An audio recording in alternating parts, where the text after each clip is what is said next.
हमारे पास सिंप्लीफिकेशन के क्वेश्चन है, तो इसके लिए सबसे पहले हम लॉज ऑफ एक्सपोनेंट्स देख लेते हैं एक बार। फर्स्ट लॉ है a raise to the power p into A raise to the power q is equals to a raise to the power p plus q। तो इसमें क्या देख सकते हैं हम, जब हमारे बेस सेम होते हैं तो उनकी पावर्स ऐड हो जाती हैं। बेस सेम है, पावर्स डिफरेंट है, तो उनकी पावर्स या एक्सपोनेंट भी कह सकते हैं जिसे हम, वो ऐड हो जाती हैं। Second law a raise to the power p into q, ऐसे केस में पावर्स मल्टीप्लाई हो जाती हैं तो इक्वल हो जाएगा a raise to the power p into q के। Third law a raise to the power p upon a raise to the power q is equals to a raise to the power p minus q. Base same है और हमारे पास values divide हो रही हैं तो उनकी powers subtract हो जाएंगी। Law number 4 a raise to the power p into b raise to the power p is equals to a b raise to the power p। इस केस में हमारे पास दोनों जो बेस हैं वो डिफरेंट हैं लेकिन पावर सेम है, तो हम दोनों बेस को मल्टीप्लाई करके सेम पावर उन पे अप्लाई कर सकते हैं। अभी हम क्वेश्चन देखना स्टार्ट करते हैं। क्वेश्चन नंबर 20, इसमें हमें एक एक्सप्रेशन दिया है जिसमें हमें प्रूव करना है लेफ्ट हैंड साइड को राइट हैंड साइड के इक्वल।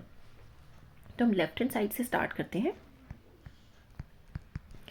जब भी इस टाइप का क्वेश्चन हमारे पास होगा जहाँ पे कुछ टर्म्स प्लस या माइनस, यहाँ पे से हमारे पास प्लस है, माइनस भी हो सकता है, प्लस या माइनस से सेपरेट होंगी, तो इस टाइप के क्वेश्चंस में कॉमन लिया जाता है।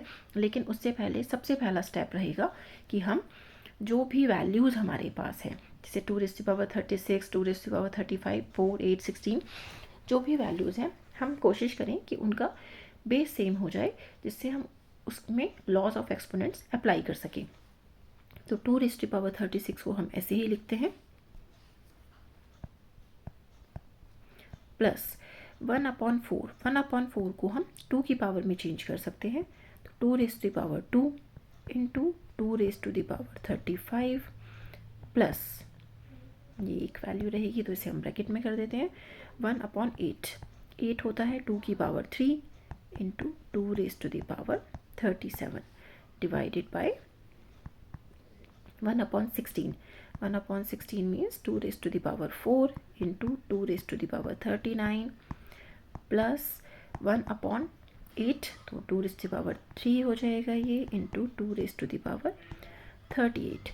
अब जो पहली टर्म है इसकी 2 raised to the power 36, उसे हम एज इट इज़ लिखते हैं।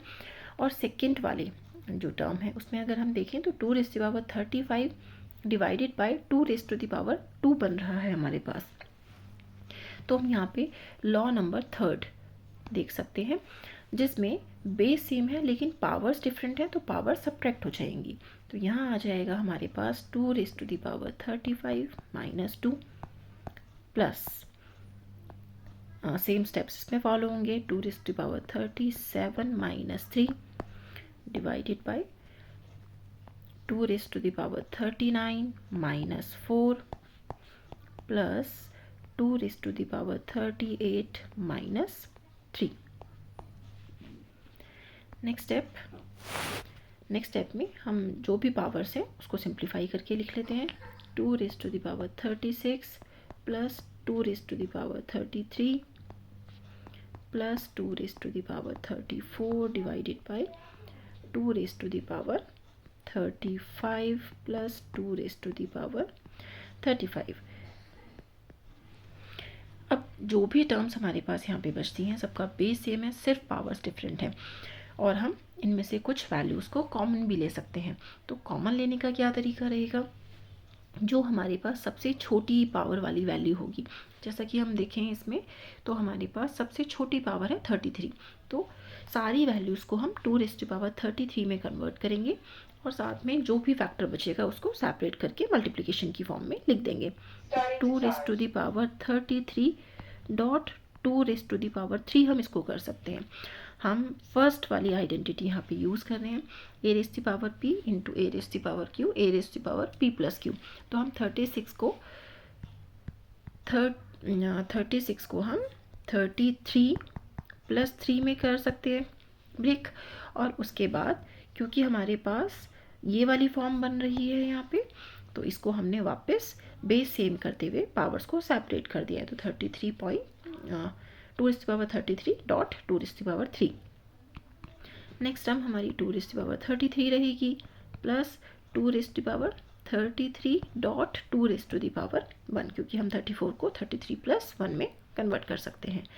नेक्स्ट वाले स्टेप में 2^35 है, सेम ही वैल्यू है, तो हमने 2^35 को कॉमन ले लिया, तो ब्रैकेट के अंदर बच जाएगा 1 + 1। ऊपर वाली वैल्यू से हमने 2^33 बाहर लेते हैं ब्रैकेट से, ब्रैकेट के अंदर रहेगा 2^3 + 1, इसको हम यहाँ पे .1 भी लिख सकते हैं, एंड 2 डिवाइडेड बाय 2^35 × 2। यहाँ पर हमारे पास फिर से लॉज ऑफ एक्सपोनेंट्स हम यूज़ करेंगे, जैसा कि यहाँ पे पावर 33 है एंड यहाँ पे 35 है, तो यहाँ पर 2^33 - 35 अप्लाई करेंगे हम।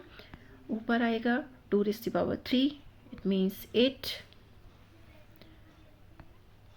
+ 1 + 2, डिनोमिनेटर में 2 वैल्यू रह जाएगी हमारे पास, और ये हो जाएगा 2^33 - 35, 2^-2 × 8 + 1 + 2, 11 डिवाइडेड बाय 2, एंड 2^-2। यहाँ पे एक और लॉ होता है हमारे पास, अगर किसी भी एक्सपोनेंट की पावर नेगेटिव होती है, जैसे -1, तो हम उसे रेसिप्रोकल करके लिख सकते हैं, पावर हमारी सेम ही रहती है। वो जो वैल्यू होगी हमारी, जैसे यहाँ पे a है, तो a को हम रेसिप्रोकल कर देंगे 1/a, पावर हमारी 1 थी नेगेटिव में, लेकिन अब वो पॉजिटिव हो जाएगी।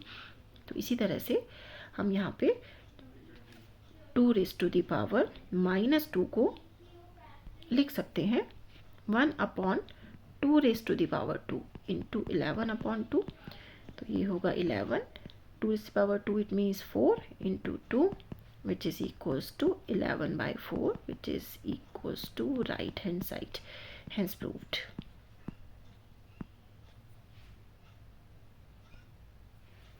अभी हम नेक्स्ट क्वेश्चन देखते हैं। नेक्स्ट क्वेश्चन भी हॉट्स का है, इसमें हमें x फाइंड करना है। हमें गिवन है if 5x raised to the power x - 3 × 3^2x - 8 is equals to 225। तो यहाँ पे हमें x की वैल्यू फाइंड करनी है। हम स्टार्ट करते हैं, 5 raised to the power x - 3 × 3^2x - 8 is equals to 225। इस वाले केस में हमारे पास फोर्थ आइडेंटिटी है हमारे पास a raised to the power p × b raised to the power p is equals to ab की पावर b, p ये use करेंगे हम।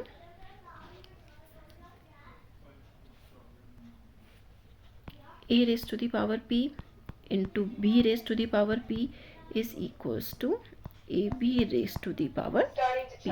इसको यूज करेंगे, कैसे करेंगे देखते हैं एक बार।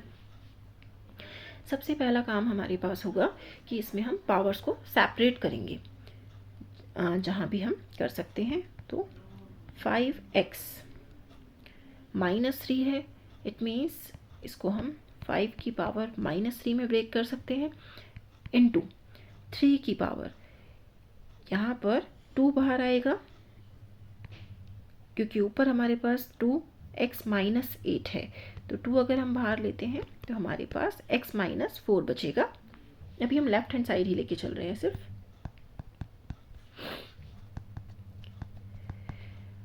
इस वाले केस में नेक्स्ट स्टेप पे 5x × 5 तो इसको हम अभी ऐसे ही लिखते हैं, एंड यहाँ पर अगर हम ध्यान दें तो 3 को हम 9 लिख सकते हैं, 3 स्क्वायर को हम 9 लिख सकते हैं, और इसकी पावर हो जाएगी x - 4। हमने ऐसा क्यों किया, क्योंकि हमें चाहिए था कि हमारी जो पावर्स हैं वो सेम हो, जैसा कि इस वाले क्वेश्चन में, इस वाले एक्सप्रेशन में हमारे पास बेस डिफरेंट है लेकिन जो पावर्स हैं वो सेम है। तो यहाँ पर हमारे पास एक x था और एक 2x था, तो इसको हमने सेम करने के लिए यहाँ से 2 बाहर लिया, एंड 2 कॉमन लेके उसको हमने फिर 3 स्क्वायर को 9 में चेंज कर दिया। तो अभी हम इसको भी ब्रेक करेंगे। 5 raise to the power x dot 5 raise to the power -3 into 9 raise to the power x dot 9 raise to the power -4। ये सारी वैल्यूज़ मल्टीप्लाई में हैं तो हम इन्हें रीअरेंज कर सकते हैं। हम जिनकी पावर x है उनको सेपरेट कर रहे हैं एंड बाकी वैल्यूज़ को अलग से लिख रहे हैं। तो ये हो जाएगा हमारे पास इस वाली आइडेंटिटी को यूज़ करते हुए 5 इंटू 9 की पावर x एंड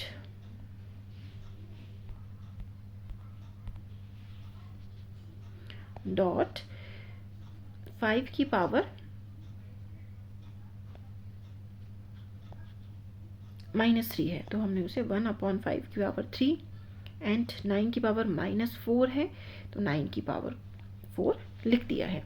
अब हमारे पास राइट हैंड साइड है 225 गिवन है हमें। तो यहाँ पे जो वैल्यूज़ है हमारे पास ये दोनों वैल्यूज़ इनको हम राइट हैंड साइड लेके जा सकते हैं। This implies 5 into 9 raise to the power x is equals to 225 into 5 की पावर 3 इंटू 9 की पावर 4। तो जैसा अगर इस क्वेश्चन में हम देखें, इस टाइप के क्वेश्चन जब भी हमारे पास होते हैं तो कहीं ना कहीं हमारे पास जो बेस हैं वो सेम वैल्यूज़ में आते हैं जिससे कि हम पावर को इक्वेट कर सकें। तो यहाँ पर हमारे पास लेफ्ट हैंड साइड पे 5 और 9 है बेस की फॉर्म में एंड राइट हैंड साइड पे भी 5 और 9 है, लेकिन एक वैल्यू हमारे पास 225 है। इसके ज़रा प्राइम फैक्टर्स करके कोशिश करते हैं कि इसे भी हम 5 और 9 की फॉर्म में बना पाएँ। 225 के अगर हम प्राइम फैक्टर्स करते हैं तो ये होगा 5 से स्टार्ट कर सकते हैं। 5 इंटू 4 एंड 5 इंटू 9 45, 3 इंटू 3 तो 5 इंटू 5 एंड 3 इंटू 3 ये हमारे इसके प्राइम फैक्टर्स आ जाएंगे, जिसको हम 5 स्क्वायर एंड 3 स्क्वायर की फॉर्म में एक्सप्रेस कर सकते हैं। साथ में into 5 is to power 3, 9 is to power 4। अब यहाँ पर 5 बेस सेम है, पावर्स डिफरेंट है, तो लॉ ऑफ एक्सपोनेंट यूज़ करते हैं। फर्स्ट लॉ जो हमने देखा था कि बेस सेम है, पावर्स डिफरेंट है तो पावर्स ऐड हो जाएंगी, और बाकी वैल्यू मल्टीप्लिकेशन में है तो इंटू 3 जो रहेगा हमारे पास। इसकी पावर यहाँ पे 2 है तो 3 स्क्वायर को हम 9 में कन्वर्ट कर देते हैं तो 9 इंटू 9 इज़ टू पावर 4, तो ये बन जाएगा 5 is to power 5 into 9 is to power 1 plus 4 5। Left hand side पे था हमारे पास 5 into 9 raise to the power x, और राइट हैंड साइड पे भी हम देख पा रहे हैं कि हमारे पास जो पावर्स हैं वो सेम हो गई हैं।